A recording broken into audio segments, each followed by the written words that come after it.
Good morning, buddy. This is Glenn Johnston. I'm the CFO here at PJ, and I'm going to be kicking off our first monthly company-wide PJ meeting.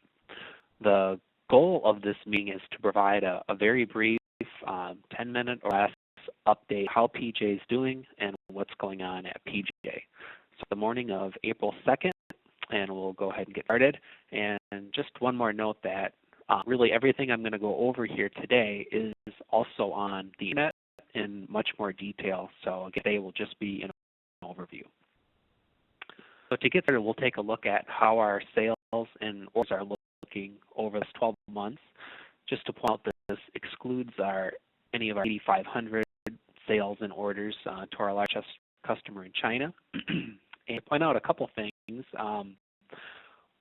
Left to right, it'll be oldest to newest. So over here on the right, you'll see March of 2014, which is the last month completed. And the blue bars will be our sales. So those are orders shipped and invoiced to customers. And the gray bars will be the orders taken in a given month, regardless of whether it was shipped or not. So I'd point out a couple things that over in March, you'll see our sales were $1.5 million, which is the highest they've been in the last 12 months, which is great. And also that our orders were actually higher than sales were, which has been the trend you'll see for the past 6 or 7 months. So this would be a good indication that sales should continue to be strong over the short term here. The next takes a look at how PJ is doing overall as a company and by value stream. So now our new value stream financial statements, we're able to present this. So looking at inside sales, this is shown on a quarterly basis. So the top left here would be our inside sales value stream operating profit. So how much money making a quarter over the last 4 quarters or year.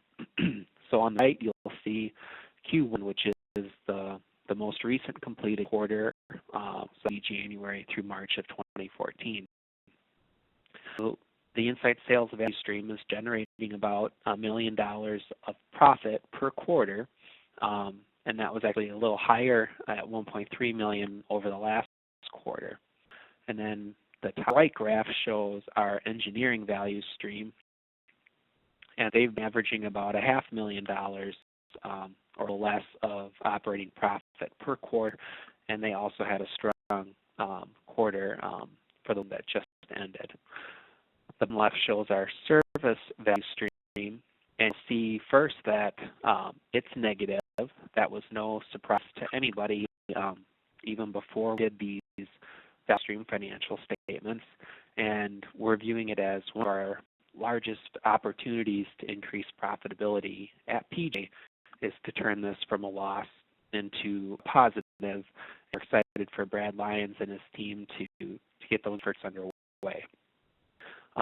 There you'll see was a little greater in the last quarter than it had been, and that was really driven by some increases in controllable expenses like inventory expenses and hardware environmental things that will come back down as time goes on.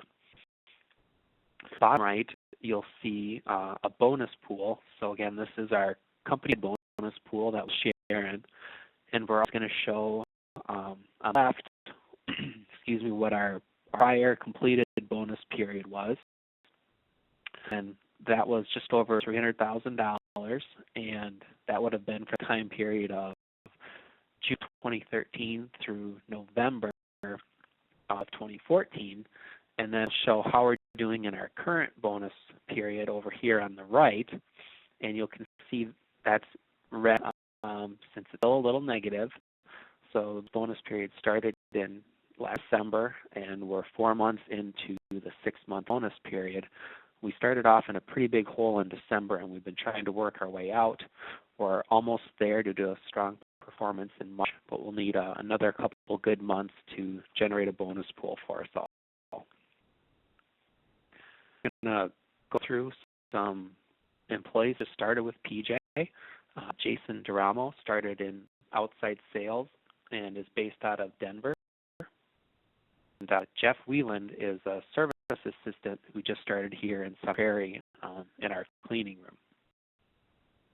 Some open positions we have outside Chicago, in sales in Arlington, service manager in Oklahoma City, and service techs in White Lake, Addison, and Hayward. So if you have anybody to refer for those positions, please contact Tara Conger. A brief lean update. March was a pretty busy month. We had a team working in Oklahoma City with the real goal of to free up space in that facility to be able to grow service. So there was a lot of rid of excess inventory and packaging materials and racking that wasn't needed. Here you'll see in the top right, we've got a before and after picture of one of their workbenches looks like before. So you'll see a lot of things in the work area that maybe don't need to be there to do the work.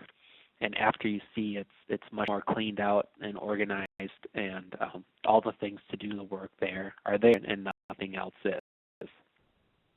At the time, we had a team working in Sun Prairie in our cleaning room, and you'll see the before picture in the bottom here.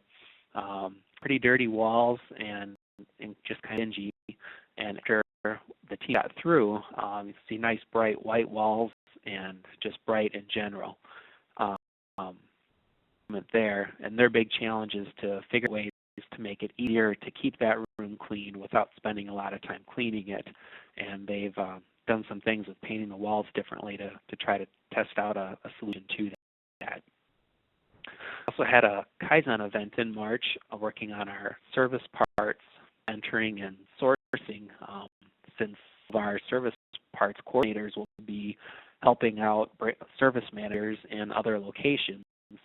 We've come up with a way to make that work, and the team did a great job of coming up with a process that is working and off to a good start. In April, from a lean perspective, there are no Kaizen events, but we'll be working here in Sun Prairie on a machine shop and a loading dock area, and all these 5S projects in Sun Prairie are to help with a goal to get us to a showcase level of 5S by the end of this year. And showcase, if you're walking into a new car dealership or service area and you kind of get that initial wow by how clean and organized and uncluttered it is, that's kind of the showcase level that we're trying to achieve. A brief recap on some internet news items. Just a reminder for everybody on our health plan that 2015 brings quite a few changes in terms of how much you pay out of your pocket for that health plan. And just a reminder to take a look at that for both you and your spouse. If your spouse is on the plan, there's a lot of things you can doing now to put yourself in a good position by the end of the year.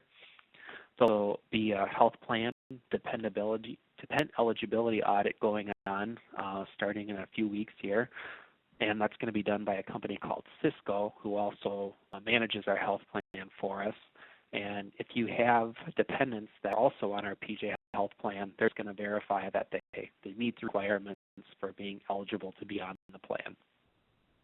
A PJ Get Fit application deadline is this Friday, April 4th, and we have a new wellness campaign starting on Monday, April 7th, centered around getting enough good fluids like water and the healthy impact that can have on your body.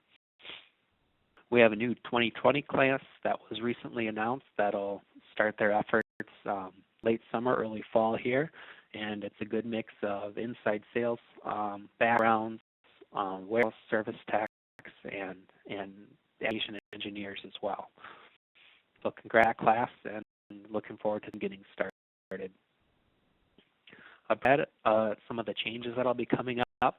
You'll hear more about these as time goes on, but reviews will not happen this summer when they normally do. They're going to be pushed back to the fall in October, early November, and that's to coincide with another change, which will be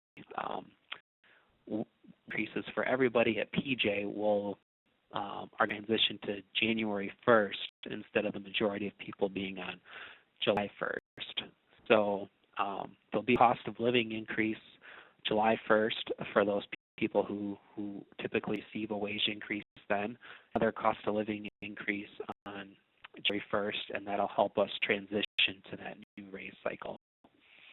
Also, all managers will start receiving 360-degree feedback sometime this summer or fall, and that's to help all managers get better at what we do and get feedback from those that report to us, some of our peers and supervisors, etc. Actually, we want to each meeting answering some questions that have come up from everybody in PJ, and the process is to simply contact Craig Parsons through a phone call or email with what your question is, and he'll sort through those and they'll get addressed each month.